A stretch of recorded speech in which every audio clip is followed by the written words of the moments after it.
सब सभी पढ़े हैं पहले कुंती पुत्र धर्मराज युधिष्ठिर बोले कि हे भगवान, आप मुझे सावन मास के एकादशी की कथा सुनाइए। उस एकादशी का नाम क्या है, उसकी विधि क्या है, उसमें कौन से देवता की पूजा होती है? धर्मराज ने भगवान से पूछा। श्री कृष्ण भगवान बोले, हे राजन, मैं एकादशी की कथा कहता हूँ, ध्यान देकर सुनो।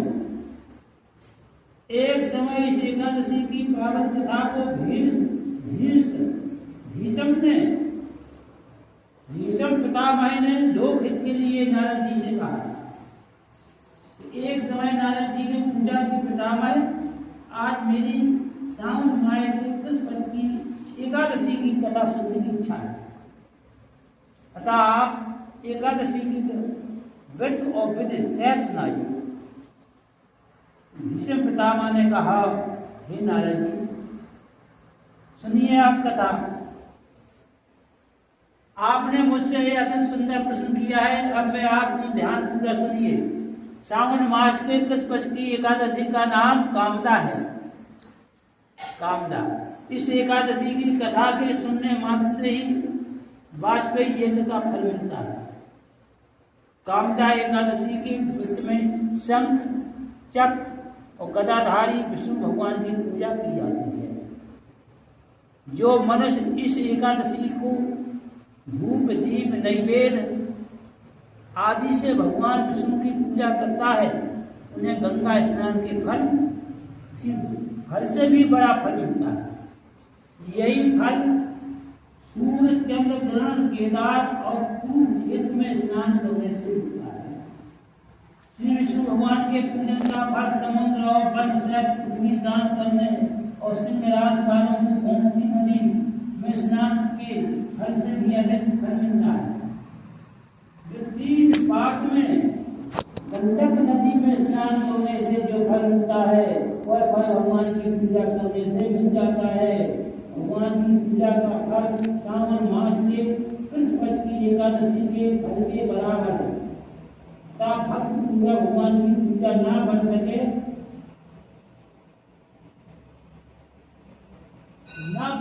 तो सावन माह के कृष्ण पक्ष की कामदा एकादशी का व्रत अवश्य करना चाहिए। आभूषण से युक्त बछड़ा से गौदान करने से जो फल मिलता है, वह फल कामदा एकादशी के व्रत से मिल जाता है। जो उत्तम ब्राह्मण सावन माह के कृष्ण पक्ष की कामदा एकादशी का व्रत करते हैं और विष्णु भगवान की पूजा करते हैं, उससे समस्त वेद, नाग, किन्नर, पत्र आदि की पूजा हो जाती है। हे नारद, वो कह रहा हूँ नारद जी से, बोलो कौन को बता सकता है तेरे? युधिष्ठिर तो भगवान ने पूछा है। कृष्ण भगवान कह रहा है। हम क्या कह रहे हैं कि नारद जी से कौन कह रहा है? विष्णु भगवान ना वे कह रहे हैं, कृष्ण भगवान कह रहे हैं नारद जी।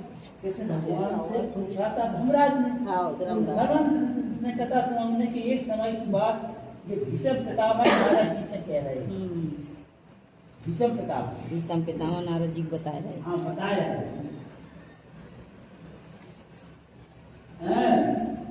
तो इस व्रत के करने से मनुष्य कामदा एकादशी का व्रत करने से इस व्रत के करने से मनुष्य अंतिम समय अनेक दुखों से पार करके यमराज नरक के दर्शन नहीं करता।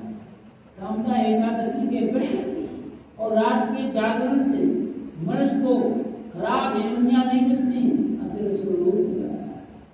जो उत्तम मनुष्य सावन माह के कृष्ण पक्ष की कामदा एकादशी को तुलसी से भक्ति पूर्वक श्री विष्णु भगवान की पूजा करते हैं, वे संसार सागर में रहते हुए भी इससे इस प्रकार अलग रहते हैं जिस प्रकार कमल जल में रहता हुआ भी जल से अलग रहता है। बहुत अच्छी की बात है, समझ लीजिए कैसे जल रहता है।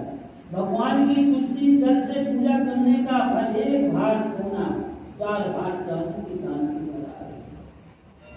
श्री विष्णु भगवान मृतक मोती आभूषण आदि से की अपेक्षा तुलसी दल से अधिक प्रसन्न है। तुलसी को तीनों पहर अगर भगवान की पूजा में तुलसी चढ़ा तीनों पहर दोपहर में 12 बजे जब पट बंद हो सुबह 12 बजे शाम के 4 बजे तो उसका फल भगवान इससे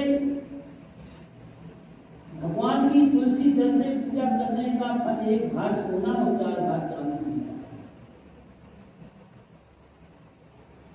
आभूषण मोती मणि आभूषण आदि से अपेक्षा तुलसी दल से ज्यादा प्रसन्न हो जाते हैं।